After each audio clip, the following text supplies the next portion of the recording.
कोल्हापूर महानगरपालिका खाजगी प्राथमिक शिक्षक सेवक सहकारी पतसंस्थेच्या वतीनं शाळा प्रोत्साहन निधी वाटप आणि विद्यार्थी गुणगौरव सोहळा मुख्याध्यापक संघ कार्यालयात आयोजित करण्यात आला होता.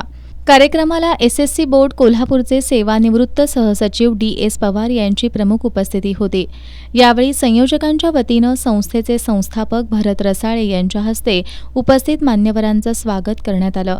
या कार्यक्रमात संस्थेच्या नफ्यातून सभासद असलेल्या शाळांना भौतिक आणि शैक्षणिक सुविधा मिळाव्यात म्हणून माझी शाळा, जीवन कल्याण प्राथमिक विद्यालय, समर्थ विद्या मंदिर, एकनाथ विद्यालय, जिज्ञासा विकास मंदिर, विद्यापीठ मराठी शाखा, श्री त्र्यंबोली विद्यालय, आदर्श विद्या मंदिर, वसंतराव चौगुले विद्यालय, डॉक्टर दीपक साळुंखे विद्या मंदिराला 10,000 रुपयांच्या प्रोत्साहन निधी धनादेशाचं वितरण प्रमुख मान्यवरांच्या हस्ते करण्यात आलं.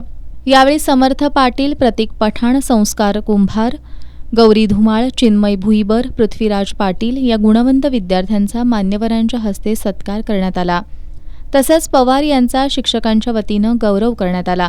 तर नूतन प्रशासनाधिकारी आर.व्ही. कांबळे यांचं स्वागत आणि एस.के. यादव यांना सेवानिवृत्तीबद्दल निरोप देण्यात आला. यावेळी बोलताना डी.एस. पवार यांनी शिक्षकांनी आपल्या अडचणीच्या रडकथा गाण्यापेक्षा आपल्या कर्तृत्वाच्या यशोगाथा सांगाव्यात असं आवाहन केलं.